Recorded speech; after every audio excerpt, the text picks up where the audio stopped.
Mahsa Amini, a name that will have a significant place in Iran's history for generations to come. Iran में 13 सितंबर 2022 को Mahsa Amini नाम की एक महिला को ठीक से हिजाब ना पहनने के लिए ईरान की मॉरलिटी पुलिस ने हिरासत में लिया था। एक वैन में डालकर उसे कथित तौर पर पीटा गया और फिर एक डिटेंशन सेंटर में ट्रांसफर कर दिया गया, जहां वह बेहोश हो गई और कोमा में चली गई। 3 दिन बाद अस्पताल में उसकी मौत हो गई। इस कारण देश भर में विरोध प्रदर्शन शुरू हो गया।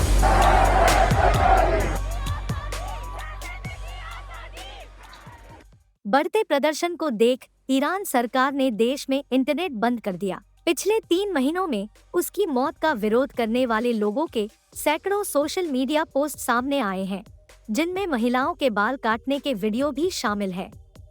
महिलाओं के बाल सुंदरता के प्रतीक है, किंतु ईरान का मुल्ला शासन उन्हें हिजाब के नीचे छिपाना चाहता है। ईरान के मुल्ला शासन के सख्त ड्रेस कोड को लागू करने के लिए तथाकथित मॉरलिटी पुलिस सड़कों पर गश्त करती रहती है। वे अधिकतर महिलाओं को निशाना बनाते हैं कि वे हिजाब कैसे पहनती हैं, और या तो उन पर फाइन लगाते हैं या उन्हें गिरफ्तार कर हिरासत केंद्रों में ले जाते हैं। मॉरलिटी पुलिस ईरानियों पर दमनकारी सत्ता का संचालन करने वाली सरकार का एक तंत्र है, किंतु उस सरकार के पास केवल एक यही तंत्र नहीं है। विरोध प्रदर्शनों के वीडियो में हम विभिन्न सशस्त्र समूहों को विरोध प्रदर्शनों को हिंसक रूप से दबाते हुए देख सकते हैं। जब हम यह समझ लेते हैं कि वे कौन हो सकते हैं, तो हमें उस सत्ता प्रतिष्ठान के बारे में भी बहुत कुछ पता चलता है, जिसे बदलने के लिए ईरान के लोग लड़ रहे हैं। 1970 के दशक में ईरान एक धर्मनिरपेक्ष राजतंत्र था, जो एक तानाशाही के रूप में संचालित होता था। शाह के शासन में ईरानियों को राजनीतिक स्वतंत्रता की कमी थी, किंतु लोग सामाजिक स्वतंत्रता का आनंद लेते थे। उन्होंने आर्थिक विकास का भी लाभ उठाया, जिसने तेजी से ईरान को एक पारंपरिक रूढ़िवादी समाज से एक औद्योगिक आधुनिक समाज में बदल दिया। जल्द ही आर्थिक कुंठाओं और राजनीतिक दमन के कारण नए इस्लामी शासन की मांग को लेकर विद्रोह का जन्म हुआ। यह विद्रोह लगभग 1 वर्ष के लिए चला, किंतु शाह का शासन तब तक बना रहा जब तक सेना ने तटस्थता की घोषणा नहीं की थी, और इसी कारण राजशाही का पतन हो गया और इस्लामिक गणराज्य का रास्ता साफ हो गया, जो आज भी शासन कर रहा है।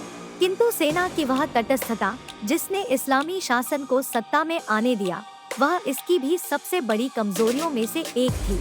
इस्लामी शासन ने सेना पर भरोसा नहीं किया, क्योंकि सेना को शाह के प्रति वफादार माना जाता था, किंतु सेना ने शाह की पीठ में छुरा घोंपा।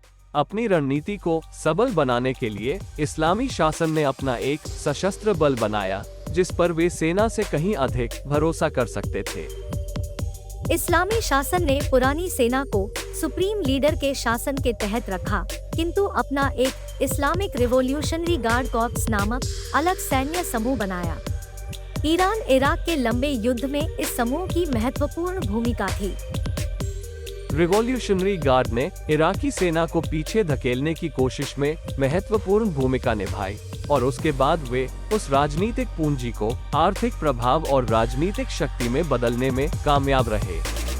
जैसे जैसे उनका महत्व बढ़ता गया, वैसे वैसे घरेलू सुरक्षा में भी उनकी भूमिका बढ़ती गई, जिस कारण कभी कभी उन्हें ईरान के लोगों के खिलाफ भी लड़ना होता है। ह्यूमन राइट्स वॉच द्वारा सत्यापित वीडियो में सशस्त्र बलों द्वारा घातक हथियारों का प्रयोग कर प्रदर्शनकारियों को पीटते हुए देखा गया, और मोटरसाइकिल पर सवार काले रंग के कपड़े पहने पुरुषों को भीड़ पर गोलियां चलाते हुए देखा गया। काले रंग के कपड़े पहने ये लोग बसीज के वॉलंटियर हैं, जो ईरान रेवोल्यूशनरी गार्ड्स के तहत एक अर्धसैनिक मिलिशिया है, और ये लोग सर्वोच्च नेता के प्रति बेहद वफादार है। मुख्य रूप से यह एक ऐसी शक्ति थी जिसे समाज को नियंत्रित करने के लिए बनाया गया था।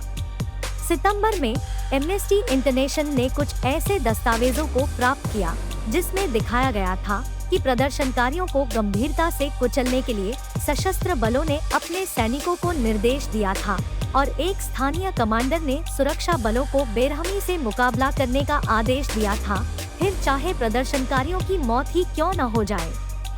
नतीजतन मानवाधिकार समूहों का कहना है कि कम से कम 18,000 प्रदर्शनकारियों को गिरफ्तार किया गया है और कम से कम 250 मारे गए हैं, जिनमें 60 से अधिक बच्चे शामिल हैं। और अब तो ईरान ने फांसी देना शुरू कर दिया है। इतने सारे प्रदर्शनकारियों के सड़कों पर आने का कारण यह है कि ईरान की सत्ता संरचना उन्हें कोई विकल्प नहीं देती है। जैसे सशस्त्र बल इस्लामिक गणराज्य का एक स्तंभ है, वैसे ही देश की शक्ति संरचना का समर्थन करने वाले कई अन्य स्तंभ भी हैं। ये उनमें से कुछ ही हैं। और हालांकि कुछ को स्वतंत्र होना चाहिए, जबकि वे नहीं हैं। इसमें ईरान की विधायी शाखा शामिल है, क्योंकि जहां ये सरकारी विभाग तकनीकी रूप से चुने जाते हैं, तो वही वे शासन द्वारा नियुक्त अभिभावक परिषद द्वारा नियंत्रित होते हैं। इसका मतलब है कि शासन उम्मीदवारों को अयोग्य घोषित कर सकता है और लोगों की इच्छा को दरकिनार करते हुए संसद के माध्यम से बनाए जाने वाले कानूनों को अस्वीकार कर सकता है। गैर निर्वाचित संस्थाओं ने लगातार उन सुधारों को बाधित किया है, जिससे समाज में निराशा की भावना पैदा हुई है। इसलिए पिछले 20 वर्षों में ईरानियों ने हर दिन के साथ ज्यादा से ज्यादा संख्या में सड़कों पर उतरकर चुनावी धोखाधड़ी, सरकारी भ्रष्टाचार, आर्थिक कठिनाई के खिलाफ रोष व्यक्त किया है और आज फिर से वही हो रहा है।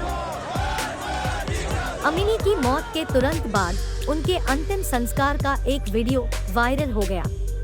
महिलाओं ने हिजाब उतार दिया और भीड़ नारेबाजी करने लगी और ये नारेबाजी सारे ईरान में फैल गई।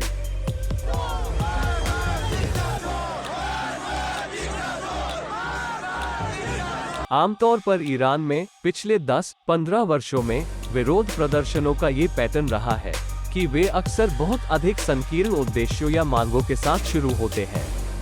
लेकिन इस बार लगभग शुरुआत से ही 0 से 100 रातों रात हो गया और तुरंत सत्ता परिवर्तन की मांग होने लगी।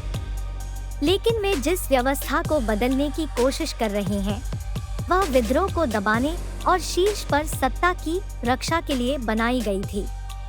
कई शक्ति केंद्रों और समानांतर संस्थानों के होने के कारण शासन ने अपने लिए कई रास्ते खोल रखे हैं। इनमें से कोई भी केंद्र या संस्थान व्यक्तिगत रूप से अपने दम पर ईरान में सत्ता के शिखर के लिए खतरा पैदा नहीं कर सकता है। इस तरह की बहुस्तरीय विकेंद्रीकृत सत्ता संरचना को गिराना लगभग असंभव बन जाता है।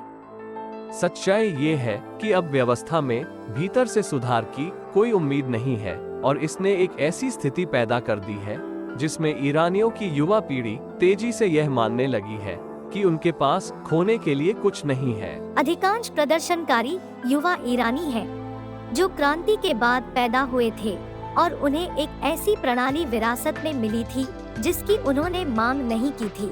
सेंसरशिप के बावजूद युवा ईरानियों ने दुनिया का ध्यान खींचा है।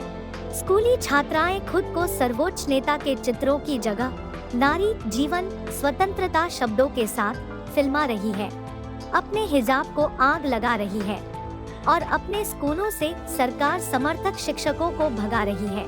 वर्तमान स्थिति वर्षों से इस्लामिक गणराज्य की विफलताओं का उत्पाद है। इस्लामी गणतंत्र ऐसा देश बनाने में विफल रहा जिसमें युवा अपना भविष्य देख सके। बस इतनी सी बात है। वीर भोग्या वसुंधरा। जो साहसी शूरवीर हैं, वे ही इस धरती पर सम्मान पूर्वक जीवन व्यतीत कर सकते हैं। वीडियो देखने के लिए धन्यवाद। कृपया हमारे वीडियो को लाइक कर औरों के साथ शेयर जरूर करें। वीडियो पर अपनी राय या किसी सुझाव के लिए कमेंट करें। साथ ही हमारे चैनल को सब्सक्राइब जरूर करें ताकि अगले वीडियो का नोटिफिकेशन झट से मिल सके।